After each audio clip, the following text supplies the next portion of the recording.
the bully, and I'm here for all of your lunch money. Like, cause what is he gonna do? Is he gonna beat up all of you? No, obviously not. Anyway, the video's about Lele Pons coming to the school as like a new kid, and she sees this bully and she wants to learn about his backstory. So Lele asks this dude who totally looks like a high school student and not some 33-year-old guy. She asks him what's up with this bully, and he tells her his whole backstory, and apparently the bully used to be a nice kid, but then he got his heart broken, and so then he decided that he wanted to become a bully. First off, this video implies that like a kid who bullies other kids in high school just decides one day that they're gonna be a bully. Like they're looking in the mirror and they're like, yeah, I think I'm gonna start punching kids at school today. Anyway, he takes off his braces and his glasses, also implying that like bullies don't care about having straight teeth or being able to see. And then he emerges in this like jean vest with wristbands and eyeliner like he's a goth bully from an early 2000s movie. Like, looking at this video, it's clear Lele Pons has never been bullied in her entire life.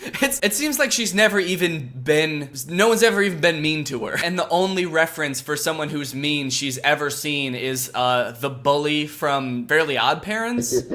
And the fashion is like a conscious choice. He's like, okay, I'm gonna start punching kids at school, so now I have to start wearing eyeliner to school also. Anyway, the video ends with Lele deciding that she wants to try to change the bully because she thinks he's just some heartbroken kid. So she walks over, and this time the bully is standing around the same group of people, but just asking everybody to do his science homework for him. Where's my science homework? I said I needed it today. How do you think I'm gonna turn it in? Hey, don't do that. Do you have my science homework? No, I don't have your science homework. Then who has my homework? No. To be honest, that doesn't really seem like bullying. It just sort of seems like this dumb kid who forgot to do his homework is like pleading with everyone to give him, like, help him. Anyway, Lele asks the bully on a date. Because I want to go on a date with you. And for a second, it seems like the bully facade starts to fade away. Thank you. But then he gets distracted because he sees some other kid he forgot to ask about science homework, and then he runs off chasing him.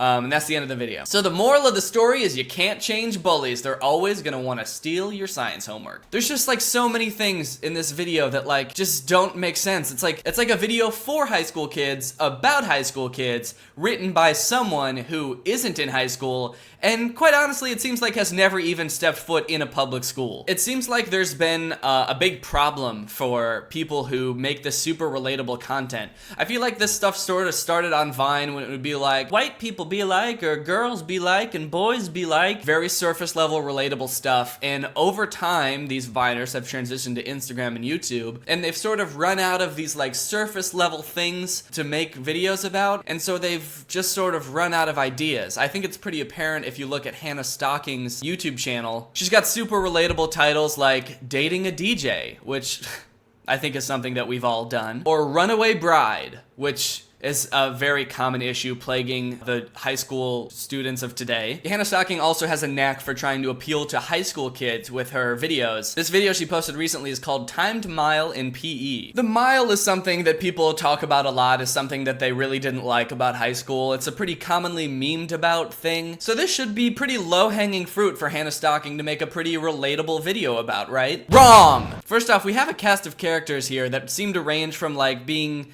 maybe 22 to 30.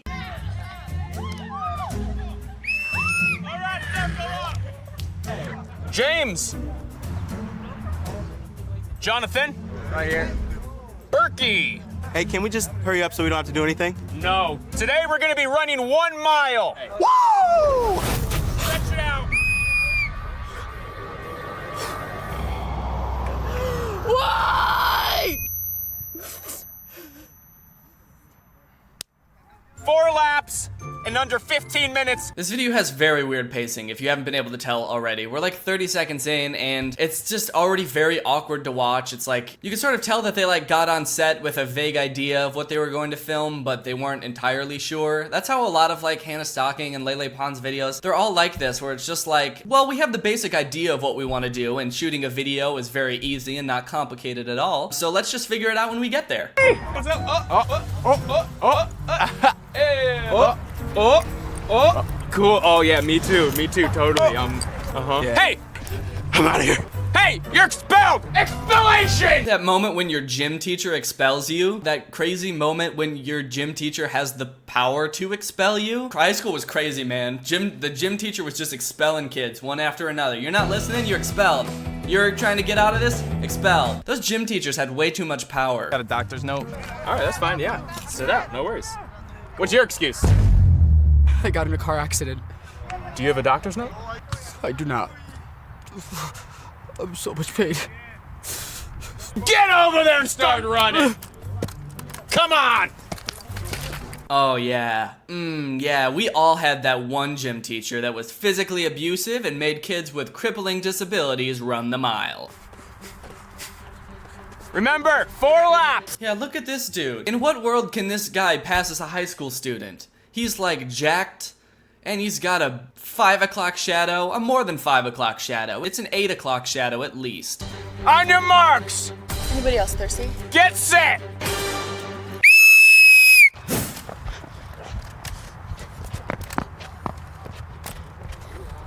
Okay, so this is a skit about running the mile, and I think it really revolves around the characters in this video. There's different types of kids in PE class when running the mile. You've got the kid who tries way too hard, of course. You've got the girl who's not trying at all.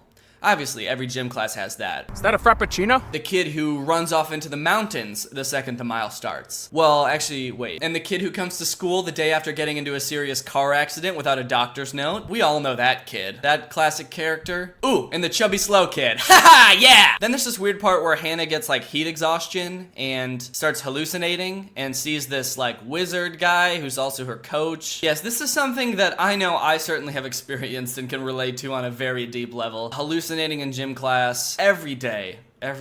Anyway, they finally finish the race. Everybody cheers on the chubby kid. He finishes the race last, obviously. And then the coach congratulates them for all finishing the full 4 laps. But then the chubby kid's like, wait a minute, I thought you only said we had to do 1 lap. I thought we were just doing 1. And then this happens.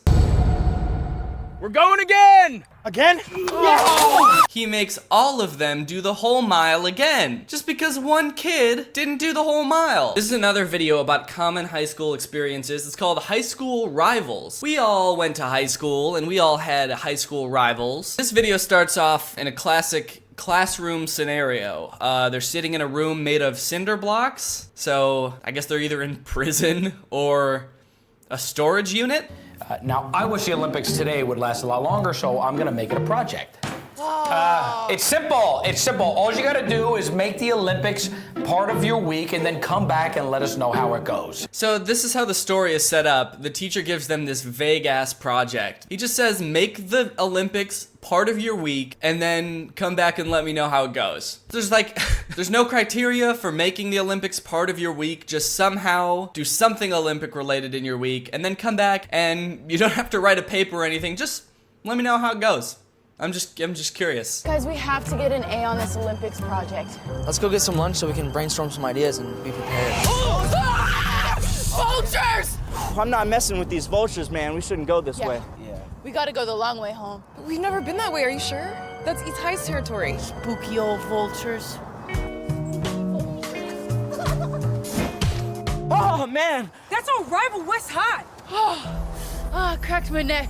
Looks like West High is crossing over onto East High's turf. Uh-oh, so now they were walking home and they got deterred by some vultures, which happens so much when I was walking home from high school. Spooky old vultures. They came across these kids from their rival high school who were just playing on a playground for some reason. And now it looks like they're having this like West Side Story kind of standoff. Did this ever happen in high school to anyone with their rival high school? The most confrontational that our high school rivalry ever got would be like me occasionally saying to my friends, I wish our theater program was as well funded as theirs was. And that was about as savage as things got over there. You know what happens when you come to our turf, right? We're gonna have to battle. You guys, I'm scared. What do we do?